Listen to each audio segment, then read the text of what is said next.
Touchdown, Pittsburgh. Pickett to Pickett. Nate ties James Harrison. And TJ has the football. Yeah, Zooks, man, that is some powerful running.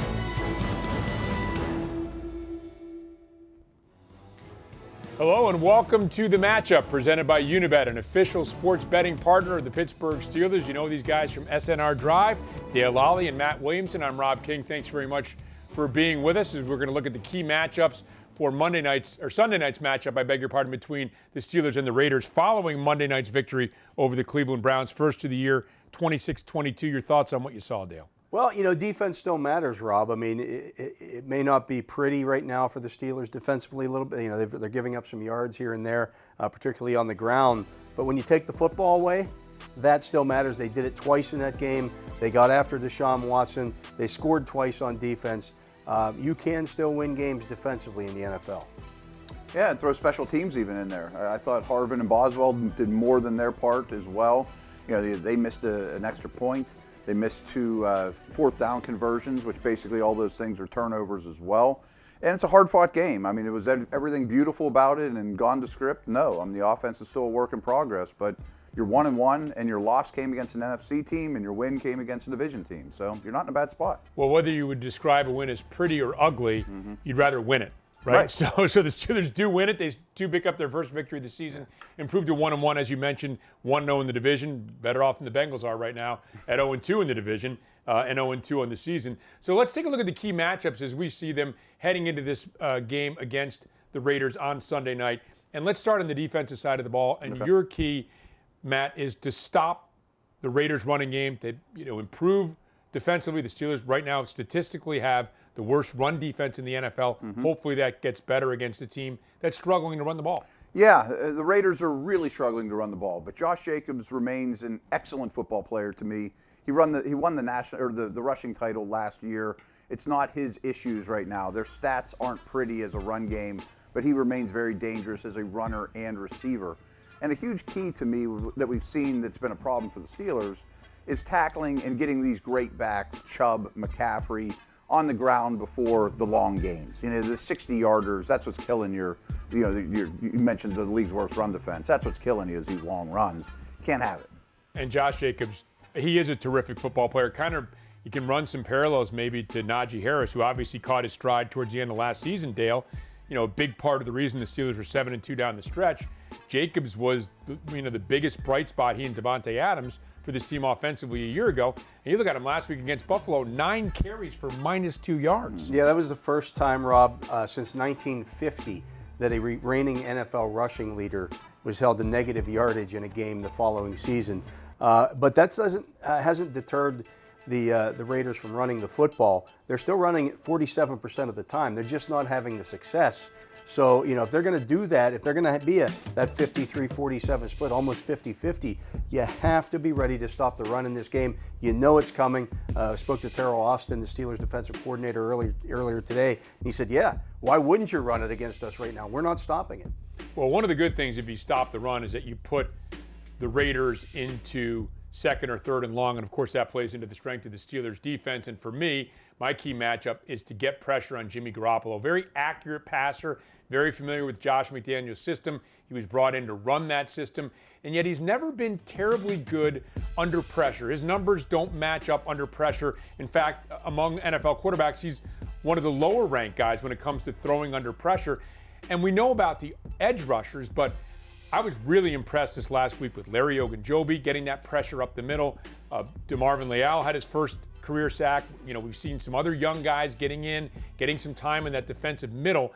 And that's the pressure that I think really affects a quarterback when you get it up the middle. Yes, we love the sacks. We saw the strip sacks. We saw the 4 takeaways. But when you can get it up the middle, they can see it coming. That can make a quarterback very, very uncomfortable. And they're doing it without blitz. They're one of the least blitz-happy defenses in the league right now because they don't have to be. And back to Garoppolo a little bit, he's a fine quarterback. He's very accurate. But when things don't quite go to script and he has to get creative or late in the down, it's not his specialty. Yeah, he's no Picasso. Right.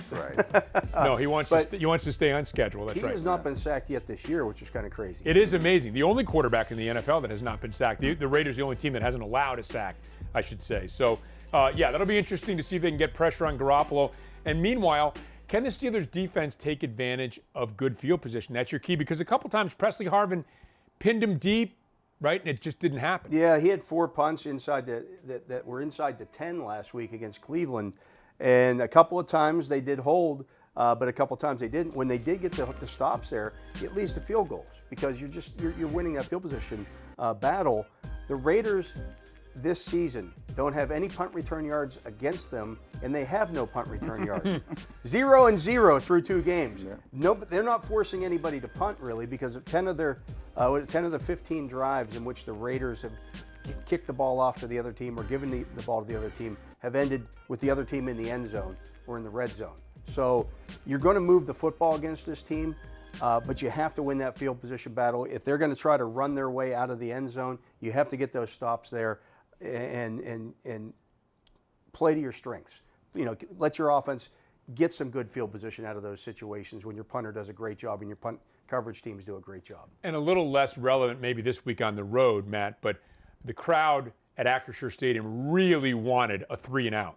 The crowd was building, and it was getting to a crescendo, and then all of a sudden it just sort of flattens out when you don't get that key stop. Obviously not as big a deal against Las Vegas. It's more like what you're talking about. Just get the ball in good field position and get some points up on the board when your special teams and Harvin have done a great job. No question. And it's no secret the Steelers' offense is struggling right now. So any hidden yardage you can get, whether it's return yardage in special teams or anything, any way you can find it, is going to be really valuable in a game like this.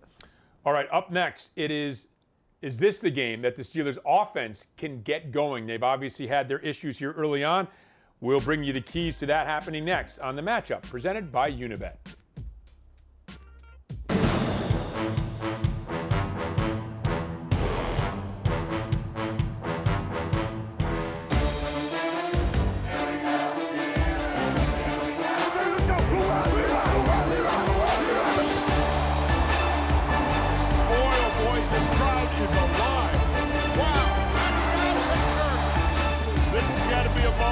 Shared with everybody. Great catch with another magic moment. And this crowd's in a frenzy.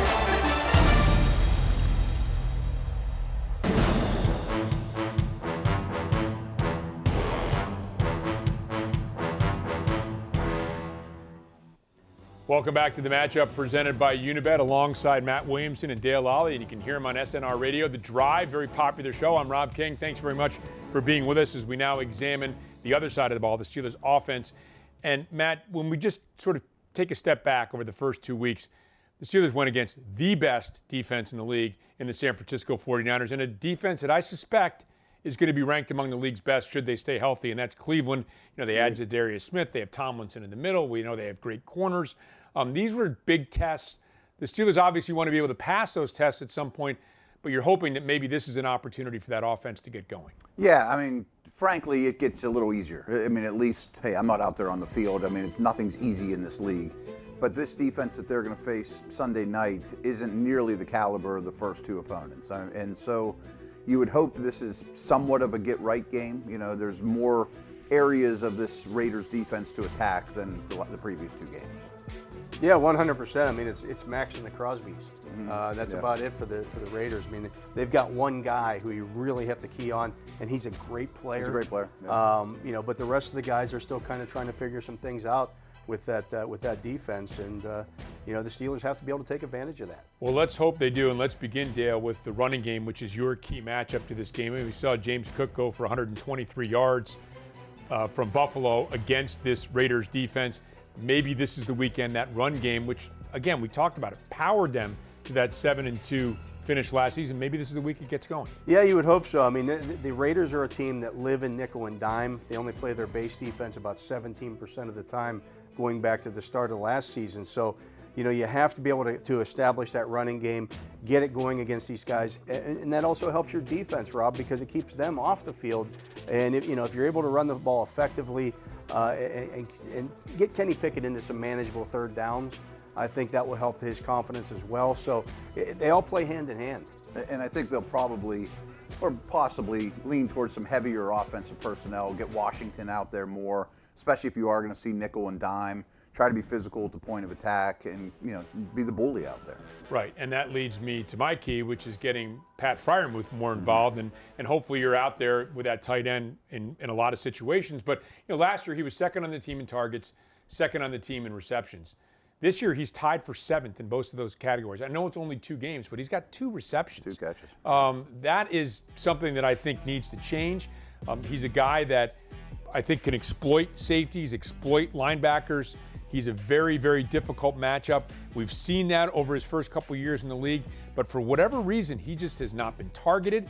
He has not been utilized. We haven't seen a lot of plays like this from Pat Freiermuth because he very frankly just hasn't had the opportunities. Yeah, and I don't know if that's because he had the rib injury in week 1 against or the chest injury, I should say, in week 1 against the 49ers. He was on the field against Cleveland. He just wasn't utilized. And so they do need to get him back involved in the offense. When you get now, Matt, to your key, you look at this Raiders team, who can hurt you on their defensive side? Well, Marcus Peters, we know he's a terrific player, came over from Baltimore in the offseason. Any NFL player is capable of hurting you. But if there's one guy you're going to stop, one guy you don't want to be the guy coming in, getting a strip sack, making the big defensive play, it's the guy who's your key matchup. Without question, and that's Max Crosby. And to be honest, I think there's 4 elite edge players in the league right now, and that's Micah Parsons. The Steelers have one, and they just faced the other 2 in Bosa and Garrett. But if there's one knocking on that door, it's Max Crosby. It doesn't get much easier. I mean, that's a ridiculous 3 games in a row of dealing with high-impact edge rushers. He's very long. He's very athletic.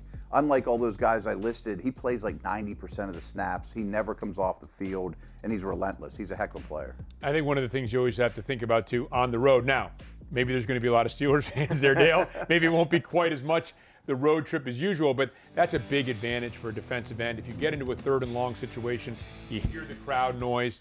He's able to get off on the snap quicker, seeing the snap of the ball. It's not as big an advantage for that left tackle as it is playing at home because of the crowd noise. Yeah, it is, and again, that's why you should get back to running the football, or hopefully running the football effectively, to stay out of those situations where a guy like Max Crosby can wreck your game. All right, it's time for Yin's Chat's regular season challenge. It's back each week. You can answer a Steelers trivia question and make game day picks for a chance to win a signed helmet, jersey, football, even a trip to the 2024 NFL Draft. New this season, doubling. Answer the day's questions correctly and get double the points. Log on to the Steelers mobile app now and play for a chance at this week's prize, which is a George Pickens autographed football. And here's the question: over, under 80.5. This is a really interesting number. This is a tough choice. 80.5 yards is a lot. And George Pickens, I think, had 4 catches for 127. 127 last week. That was his career high. It's the first time he's had a 100-yard game in his career. I'm with you. I'm leaning maybe a little more Freiermuth in this game, you would hope. And I don't know if he gets to that number. 80.5 is a big number. It's a huge number. And yes, he far surpassed it. And I actually thought he was open on some other plays that could have added up to even a bigger day for Pickens. But I would expect Freiermuth to take a chunk of that pie.